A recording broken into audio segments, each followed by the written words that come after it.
this introduction. Hello everybody and welcome to our presentation about an interferometric calibration system for volumetric compensation. My name is Daniel Schmidt and I'm working at attocube Systems, and we actually just provide a displacement sensor for sensing one-dimensional displacements in the nanometer range. ETALON, they are providing the complete system for calibrating machine tools or coordinate measurement machines. And Daniel Raschke, he will do the second part of this presentation. But I'm going to start with a short introduction of our laser sensor, the IDS-3010 industrial displacement sensor. I will tell you about the working principle of this sensor, and then I'm going to show you a few applications that are also possible with this sensor. But let me just first shortly introduce my company, attocube Systems. We are a spin-off from the university in Munich, and we were founded in 2001. We are located in Munich, in the heart of Bavaria, and we are providing any kind of measuring systems and measuring instruments, especially for scientific research, for physical fundamental research. For example, the cryostats or the microscopes, which are used for material analysis. They go down to a few millikelvin, and we also provide positioners, and our new product is this interferometer, which we released 7 years ago. We belong to the Wittgenstein company, and they bought us in 2008, and actually they are well known for any kind of gearboxes, for example, the planetary gears that are used in a lot of machine tools. So they are actually mainly working in the micrometer world, while we as attocube, we are working in the nanometer world.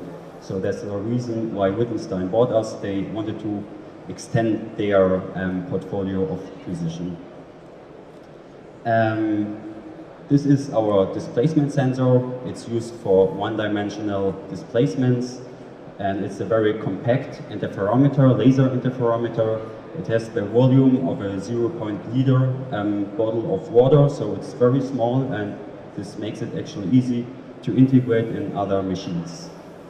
It's a fiber-based interferometer, so you can use different sensor heads, and you can easily plug and unplug the fibers to this controller. The sensor itself has one laser inside, but you can use it for 3 axes. So you can measure 3 different points of displacement at the same time.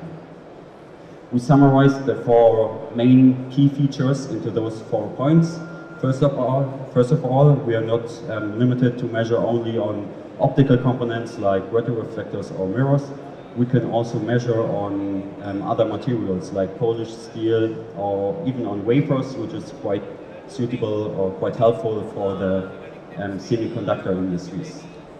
We are also ultra fast, so the data acquisition bandwidth is up to 10 megahertz, which makes it good for vibration measurements, for any kind of detecting vibrations. We can also measure over long distances. We can measure of up to 5 meters in the standard version, but it even goes up to 30 meters with a specific sensor head. And during the whole distance, we can provide this nano or micrometer accuracy.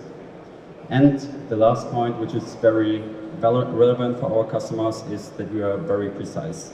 So we have a repeatability and accuracy in the nanometer range. And this high accuracy was also checked by the PTB, the Physikalisch-Technische Bundesanstalt. They gave us this certification about the systematic error, which was quantified of 0.0 ppm between 0 and 3 meters. But just the systematic error, the total expanded measurement uncertainty, is shown by this formula. And this accuracy is actually more than enough for any applications in engineering and the industry fields.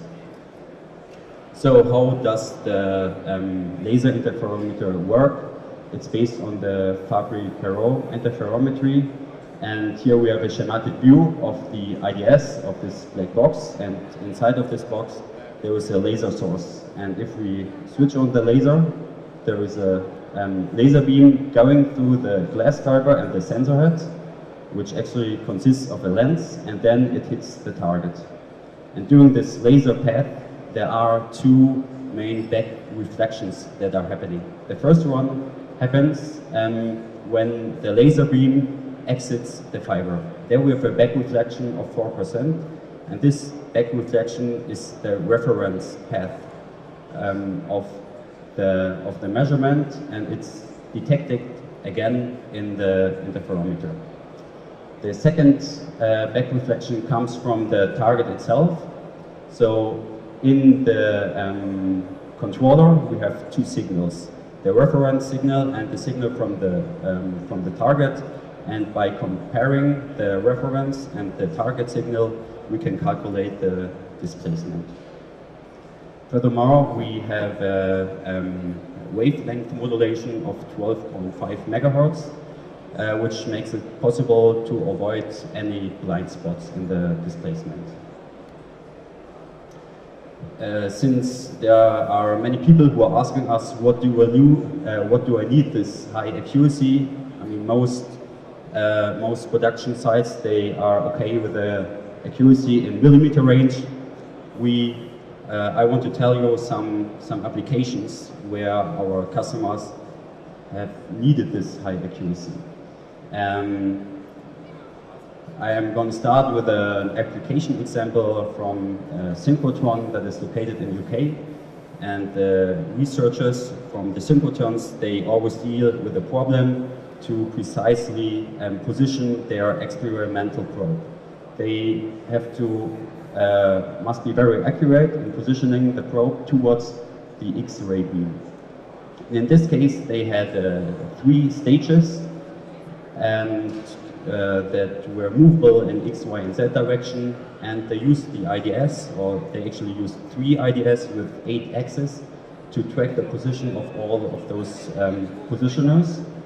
And in this case, they have only moved the top stage, the stage that is laid on the very top, and they only moved it in one direction. And they have moved it in 5 nanometer steps, which is shown by this red line. So every step stands for a 5 nanometer step, and one big step at the end, it was a 50 nanometer step. And besides this x-axis displacement, they also track the displacement in the y direction. And this is shown by the blue line. They have detected a kind of an error motion, which is based in the fact that they didn't really position the positioners perfectly to each other.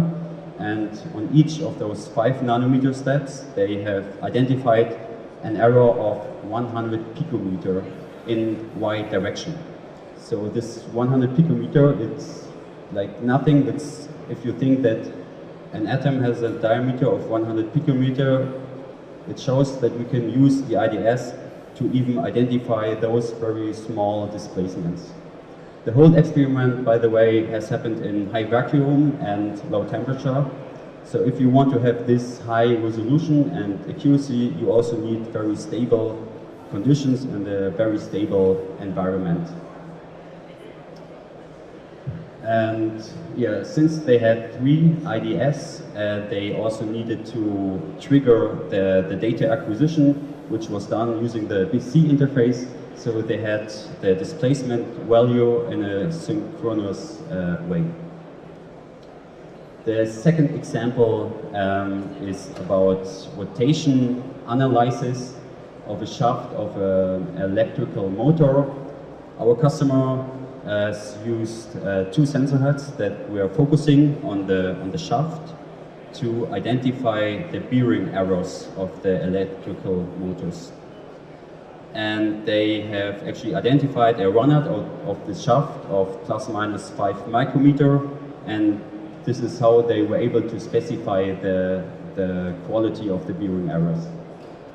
We also have other applications where our customers are using 8 axes to analyze one rotation, and this makes it possible to also analyze further parameters of rotations, for example, the surface quality of the cylinder or the errors in tilt and radial motions.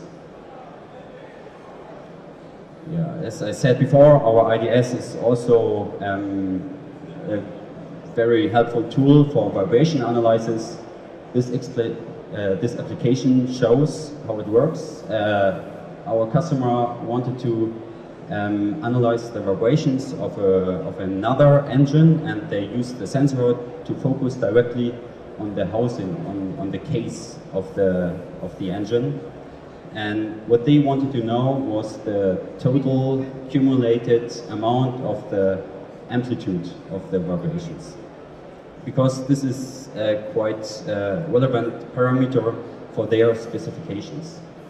And the machine was run at different rotation speeds.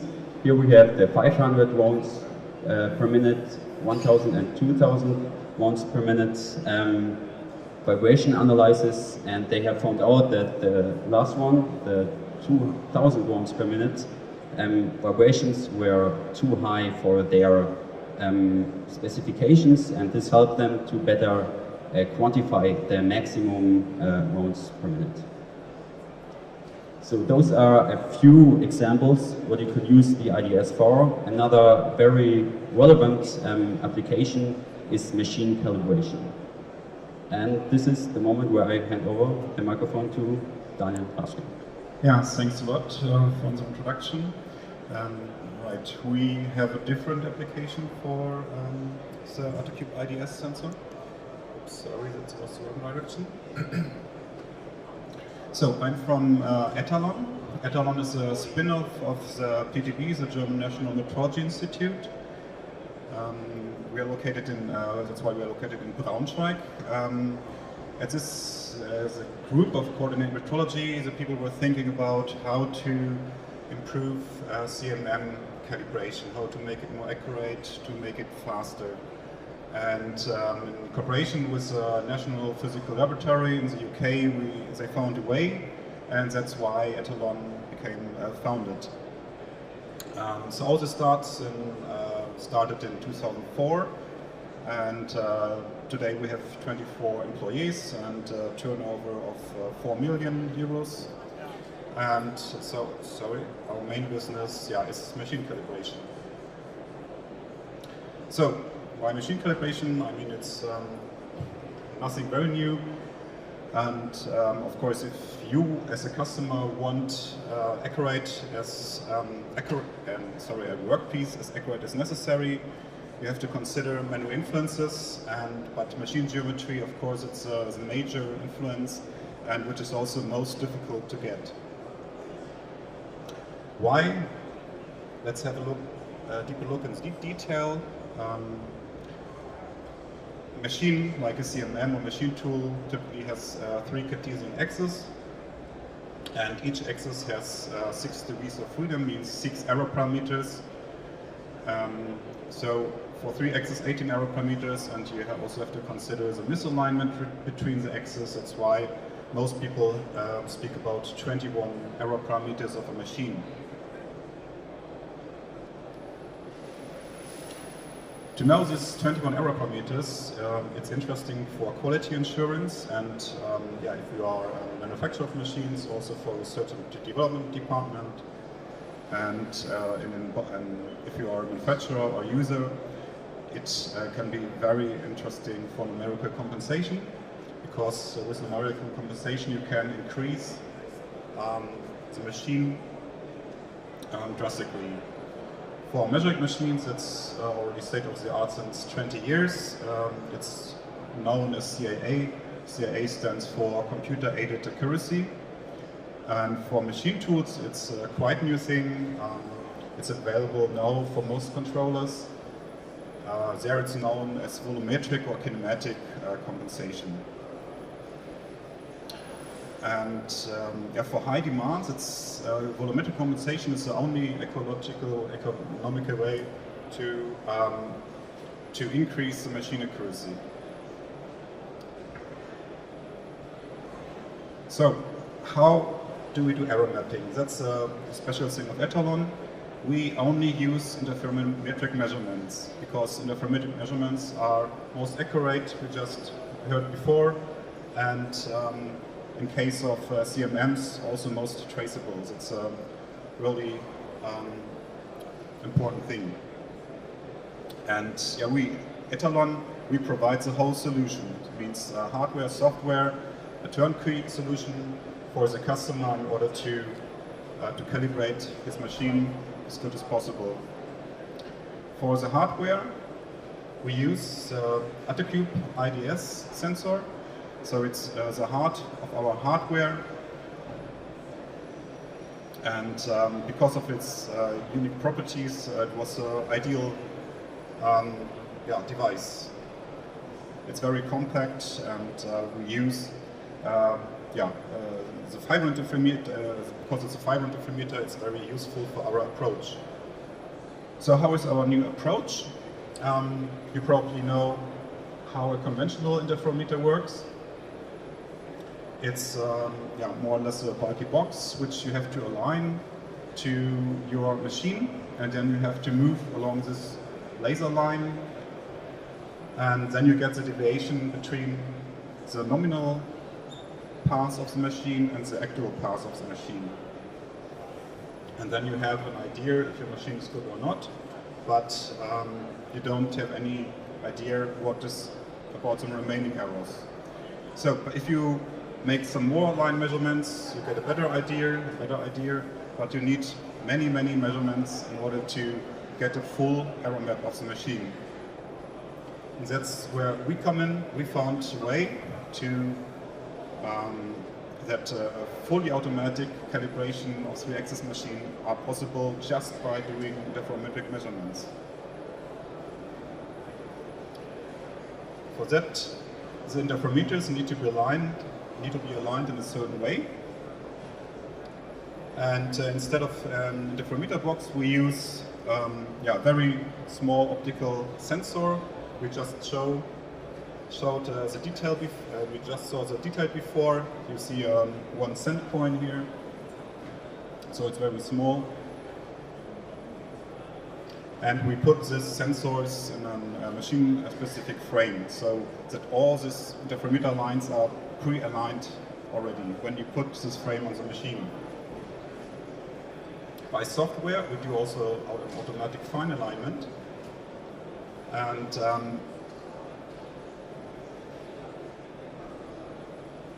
instead of the tool or the probe, we put a reflector head instead.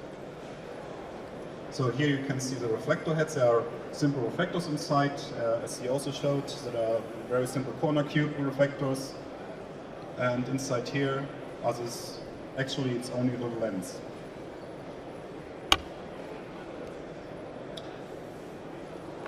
Then outside of the machine, there is an interferometer, the environmental box, if necessary, or if you want to use a trigger card also. And now you would ask, yeah, but you just have one interferometer. How can you provide the signal to 20 lines? And now a new idea comes in. We use a multiplexer, which switches one channel to all these 20 lines, one by one. So first we switch the signal to the first collimator, to the second collimator, to the third, and so on. And finally, it's completely automatic. Yeah, within 1 or 2 hours, you have all your measurements,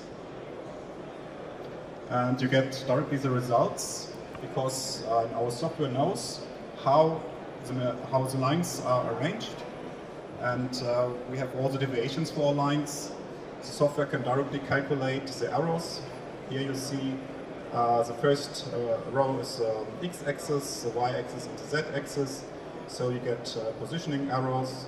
These are pitch your roll errors, the straightness errors in both directions, and also the squareness. So you can see very detailed all 21 error parameters. If it's helpful, we can also calculate 3D error vectors, as you see here. It's just calculated from this information. And yeah, it helps you to get a better impression of your machine. What is the dominant error, for example?